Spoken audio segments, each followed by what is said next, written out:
ഇനി അധികം വൈകിക്കൂടാ. സ്വാമിജി പറഞ്ഞ അനുസരിച്ച് ഇനി 15 ദിവസമേ ഉള്ളൂ. സ്വാമിജിയുടെ നിഗമനം പോലെ ഈ സ്വപ്നങ്ങൾക്കെല്ലാം ഒരു അറുതി കിട്ടണമെങ്കിൽ എങ്ങനെയെങ്കിലും ആ കോട്ടയിൽ എത്തിച്ചേരണം. രാജുവിന്റെ സഹായം കൊണ്ട് മാത്രം ഇതെനിക്ക് സാധ്യമാകുമോ? ആഹാ, എന്തായത് ഗുരുജി മദ്യസൽക്കാരം ഒരുക്കിയിട്ടുണ്ടല്ലോ. ഗുരുജി, ഹലോ ഗുരുജി. എന്താടാ? കമ്പനി ഇല്ലാതെ ഇവിടെ ഒറ്റയ്ക്കിരുന്ന് അടിക്കുവാണോ? നീ കഴിക്കാറുണ്ടോ? അയ്യേ, ഇതുപോലുള്ള ബാഡ് ഹാബിറ്റ്സ് ഒന്നും എനിക്കില്ല. സാരമില്ല, കഴിക്ക്, എടുക്ക്. നിങ്ങൾ എന്നെ ധർമ്മസങ്കടത്തിലാക്കല്ലേ ഗുരുജി.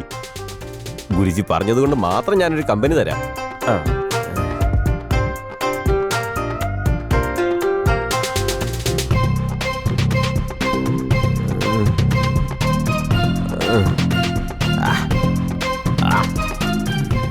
സാർ, നിങ്ങൾ ദൈവമാണ് സാർ.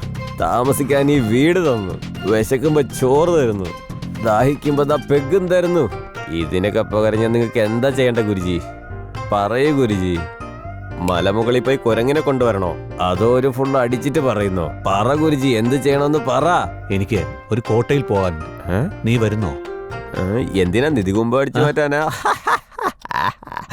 അല്ല സാറേ, ഒന്നുകൂടെ പറഞ്ഞേ. ഒരു സ്വാമിജി പറഞ്ഞിട്ടാ.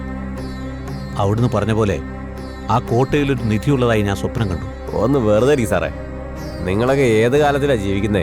ജോക്കല്ലടാ, സത്യമാ. ഈ എനിക്കൊരു സ്വാമി രാജയോഗം ഉണ്ടെന്നാ പറഞ്ഞേ. എന്തായി? നടു റോഡിൽ തെണ്ടേണ്ട അവസ്ഥയാ. ഒരു പെഗും കൂടെ അടിക്കാം സാറേ. എന്ത് പറയണമെന്നൊരു ഐഡിയ കിട്ടും. നടക്കുന്ന കാര്യം പറയും സാറേ. നമുക്ക് ആ കോട്ടയിലേക്ക് പോണം. ആഹാ, ഗുരുജി ഫിറ്റായിട്ടുണ്ടല്ലോ. നിങ്ങൾ മദ്യത്തിൽ സംസാരിക്കുക. നീ വരുന്നുണ്ടോ ഇല്ലയോ? നിങ്ങൾ പോയി കിടന്ന് ഉറങ്ങും സാറേ, ഞാൻ വരാം.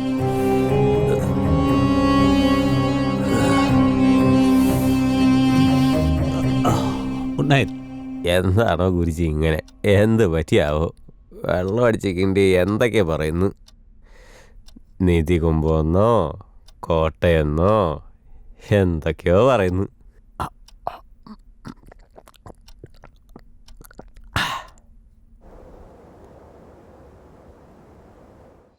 നിന്നെ ഒരുപാട് മിസ് ചെയ്യുന്നുണ്ട് ഡാർലിംഗ്.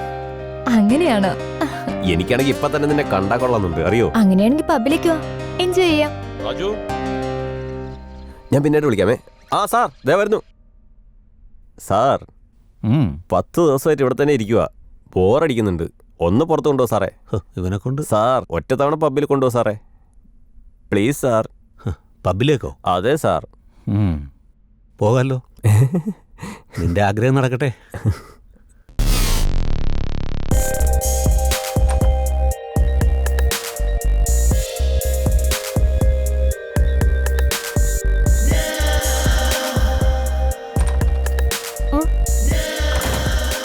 നീ എന്താ ഇവിടെ? നിനക്ക് വേണ്ടിയാ വന്നേ, നിന്നെ കൂട്ടിക്കൊണ്ടുപോവാൻ. ആദ്യം നീ ഇവിടുന്ന് പോ. എനിക്ക് ഡ്രസ് ചേഞ്ച് ചെയ്യണം. നിക്ക്, ഞാൻ പറയുന്ന കേട്ടാ നീ ദേഷ്യപ്പെടില്ല ഡാർലിംഗ്. എന്താ? എനിക്കൊരു ജാക്ക് പോട്ട് കിട്ടിയിട്ടുണ്ട്. അയാൾക്ക് ഞാനല്ലാതെ വേറെ ആരുമില്ല. Full zone party. നീ ഓക്കെ എന്ന് പറഞ്ഞ നിന്നെ റാണിയെ പോലെ നോക്കിക്കോളാം. റാണിയെന്ന് വെച്ചാ ബെൻസിൽ കേട്ടി ചുറ്റിക്കോ?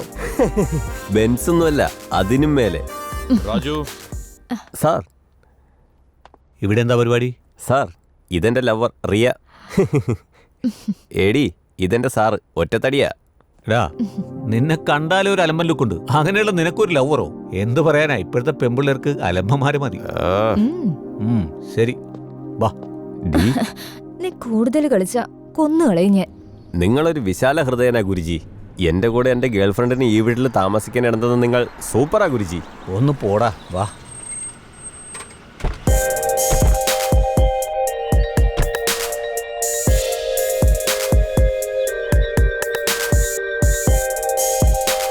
Welcome to my house. Wow. Raju sir, ഇവൾക്ക് റൂം കാണിച്ചു കൊടുക്കും. Okay sir. വരൂ, വാ, കം. മഹാറാണിക്ക് സ്വാഗതം. എങ്ങനെയുണ്ട് നമ്മുടെ സാമ്രാജ്യം? എല്ലാം നമ്മുടെയാ.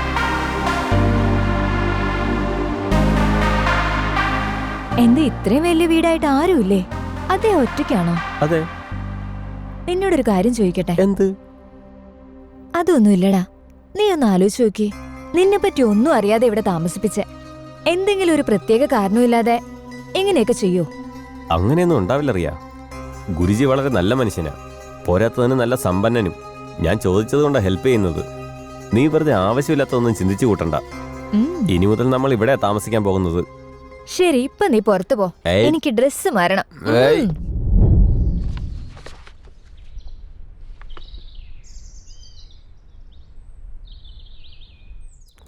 താനാരെ തന്നനാരെ താനന്നാ. ആ?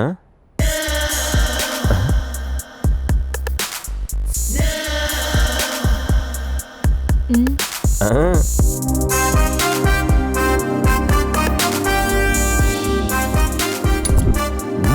സൂപ്പർ. Thank you. രാജു എവിടെ? വിളിക്ക്. രാജു, അവിടെ എന്ത് ചെയ്യാ? ലഞ്ച് കഴിക്കാൻ വാ. ആ വരുന്നു. അവനെ കുറച്ചു നാളായിട്ട് നല്ല വിശപ്പില്ല. നീ കഴിക്കും. ഡോക്ടർ മാഡം, ഇതെൻ്റെ മൂത്ത മോളാ മുത്തുലക്ഷ്മി. അവൾ ഇവിടെ ജനിച്ചത്. ഇതെൻ്റെ രണ്ടാമത്തെ മോള് രാമലക്ഷ്മി. ഇവള് ഇവിടെ തന്നെ ജനിച്ചത്. അതിനുശേഷം ഇവള് അനന്തലക്ഷ്മി ഇവിടത്തെ ഇവിടെയാണ് ജനിച്ചത്. ഇത് നിങ്ങളുടെ നാലാമത്തെ മോള് അഷ്ടലക്ഷ്മി. ഈ മോള് ഇവിടെ തന്നെയാ ജനിച്ചത്. ഇപ്പൊ എന്താ പ്രശ്നം മുത്തയ്യ? അതൊന്നുമില്ല മാഡം. ഈ പ്രാവശ്യമെങ്കിലും ഒരു കുഞ്ഞു മുത്തയ്യയെ എനിക്ക് കിട്ടുന്ന പോലെ ഒന്ന് നോക്കും മാഡം. Please madam. മുത്തയ്യ, നിങ്ങളോട് ഞാൻ പല പ്രാവശ്യം പറഞ്ഞിട്ടുള്ളതാ, ഏർലി മാരേജും ഏർലി ഡെലിവറിയും കൊണ്ട് നിങ്ങളുടെ ഭാര്യയുടെ ആരോഗ്യസ്ഥിതി വളരെ മോശമായിട്ടിരിക്കുക. അവളിനി ഒന്നുകൂടെ പ്രഗ്നന്റ് ആയ ജീവന് തന്നെ ആപത്താണ്. എനിക്കൊരു അവകാശം കിട്ടുന്ന പോലെ ചെയ്യും മാഡം. പിന്നെ അവൾ ഉണ്ടായാലെന്താ ഇല്ലേലെന്താ? ഇവനെ ഒന്ന് കൊന്നുകളയാൻ തോന്നുന്നുണ്ട്. നിങ്ങളുടെ ചികിത്സ നിങ്ങൾ നോക്കിക്കോളൂ. ബാക്കി കാര്യം ഞാൻ ഏറ്റു മാഡം. മിസ്റ്റർ മുത്തയ്യ, നിങ്ങളൊരു ഡോക്ടറോട് സംസാരിക്കേണ്ട കാര്യങ്ങളാണോ ഇതൊക്കെ? അല്ല പിന്നെ, നിങ്ങൾ മാത്രമാണ് ഈ ലോകത്ത് ഡോക്ടറാണെന്ന് നിങ്ങൾ വിചാരിക്കണ്ട. എനിക്കും വേറെ ഡോക്ടർമാരെ അറിയാം. എഴുന്നേക്കടി പോകാം. ആ വാ. ഈ മക്കളെ വളർത്താൻ തന്നെ അദ്ദേഹത്തിന്റെ വരുമാനം തികയുന്നില്ല. എന്നാൽ അയാൾക്ക് ഒരു കുട്ടിയുടെ വേണം എന്നാ പറയുന്നേ, അതും ആണായിരിക്കണം എന്ന്. അങ്ങനെയാണെങ്കിൽ ആ പിറക്കാൻ പോകുന്ന കുഞ്ഞും ഈ മക്കളെ പോലെ പട്ടിണി എടുക്കേണ്ടി വരും. ദയവ് ചെയ്ത് നിങ്ങൾ എന്തെങ്കിലും ഒന്ന് ചെയ്തു തരൂ ഡോക്ടർ. ഈ നാട്ടിലെ സ്ത്രീകളെ മാതാപിതാക്കളും ഭർത്താക്കന്മാരും കൂടി മാനിച്ചില്ലെങ്കിൽ പിന്നെ ആര് മാനിക്കും? അച്ഛനെ വിളിക്കും മോളെ.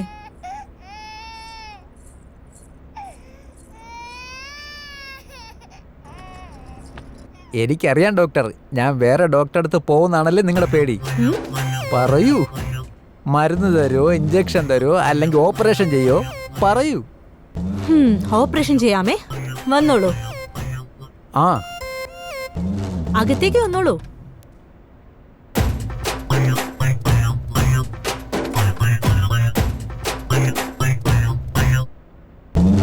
സക്സസ്. അയ്യോ, എടി ഡോക്ടറെ, എന്താണ് നീ എന്നോട് ചെയ്ത? എന്നെ വന്ധ്യകരണം ചെയ്താ? നിന്റെ ഹോസ്പിറ്റലിൽ ഞാൻ പൂട്ടിക്കോടി. അമ്മ, അയ്യോ,